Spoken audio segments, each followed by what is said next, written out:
J'ai présenté des réflexions sur le retour du tirage au sort en politique à la fin du XXe siècle, au début du XXIe siècle, alors que cette procédure avait été oubliée pendant 2 siècles d'expérimentation républicaine et démocratique.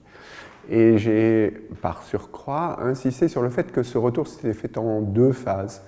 Dans la première phase, on a eu des mini-publics, des échantillons représentatifs tirés au sort qui constituaient un complément finalement secondaire à la démocratie représentative, alors que dans une seconde phase dans laquelle nous sommes, les usages sont beaucoup plus diversifiés. Le tirage au sort est aujourd'hui articulé à la démocratie représentative.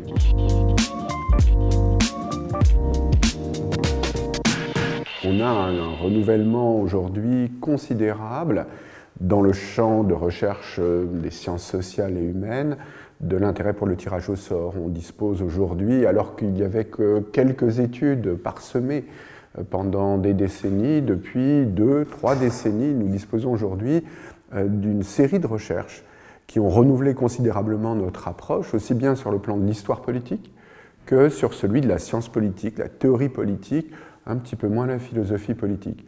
C'est aujourd'hui maintenant un sous-champ reconnu comme l'élection a pu nourrir beaucoup de choses dans les décennies qui précédaient.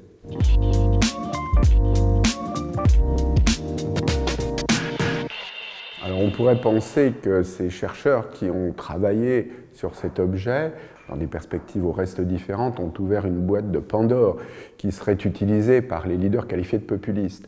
Et en même temps, on peut d'abord s'interroger sur cette catégorie de populisme qui est utilisée à tort et à travers, et sur l'idée d'une boîte de Pandore qui évidemment est connotée négativement. Il me semble au contraire que les utilisations actuelles, concrètes, dans des pratiques d'expérimentation démocratique, constituent des recherches pour approfondir la démocratie et non pas un péril par rapport à celle-ci.